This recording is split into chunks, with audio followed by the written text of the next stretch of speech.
So from the beginning, I started in 1981, first pair of turntables, and I grew up, I was looking up to Curtis Blow, who I work with now, and Melly Mel, who I work with now. And then from there, I had a cousin, his name was MC Ant. In the middle school, we used to freestyle. Back then I was DJing, and that led to me and MC Ant. And then when he went to high school is when he started getting with Ant Banks. Then we all came together as one to create that group.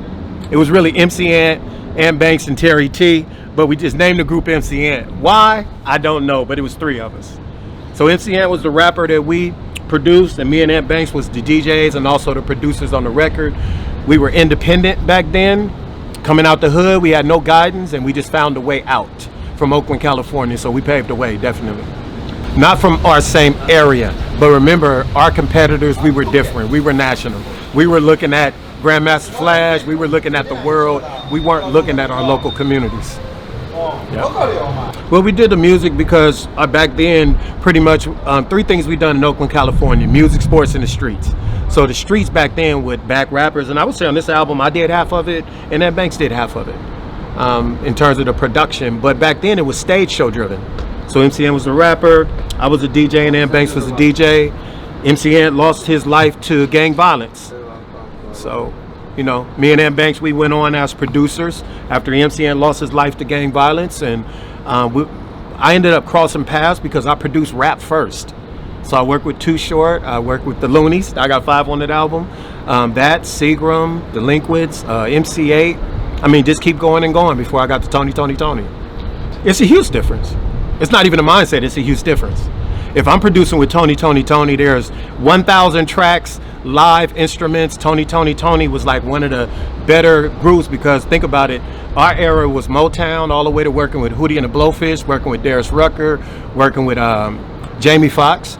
And actually it was Raphael Sadiq that called me to do that Sons of Soul album, which was the early 90s, to expand what hip hop meant. So I gave him a lot of samples on that album, and that took me to another level, was introducing me to what R&B and pop looked like. 2 different things.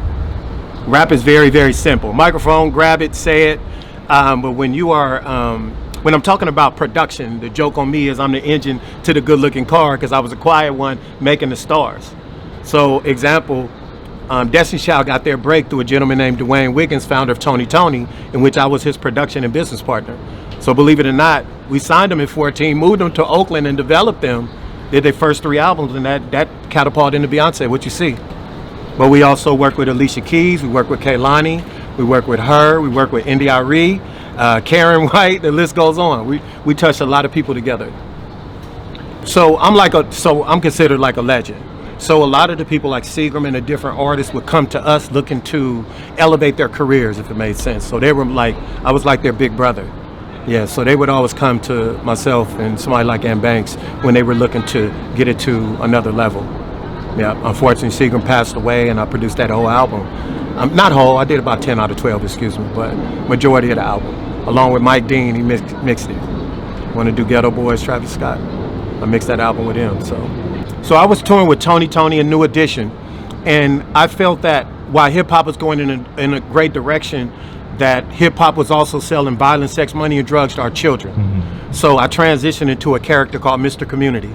So Mr. Community has involvement from sports legends, from Bill Russell to Joe Morgan, Lenny Williams from Tower of Power is with me, and I transitioned my life through faith to a character called Mr. Community. So it's tapped into schools, and my motto is get my education, love your parents, respect your elders.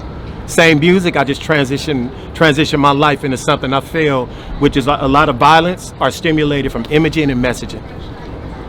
So Grandmaster Melly Mel gave me a call because I met him when I was touring in New York. The New York locker room, the legends themselves, the birthplace of hip hop, decided to come up with the first ever hip hop union, which is called Hip Hop Alliance, founded by Curtis Blow, Chuck D, MC Light, KRS-One. So they inducted me into that as a board member and a community director, and we're doing a lot of work across the nation, as well as educating people on hip hop, because a lot of people don't know their foundation of hip hop. So I work with the birthplace of hip hop, and it's an honor. And they accepted me as Mr. Community as well. If it's one suggestion that I can give, I would say quality over quantity. I would say that the 2 things the industry is missing is process and success. A lot of people aren't doing the artist development anymore. They rely a little bit too much on things where people can't feel you.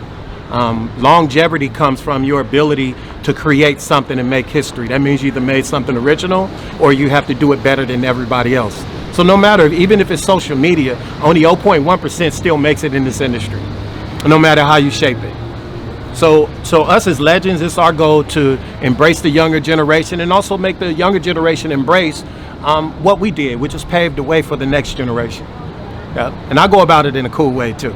So this is at Terry T _Mr. Community. Want to give a shout out to Westside Love, my homie over there at Too Tight Productions, buddy over there. I got a new longtime brother over there.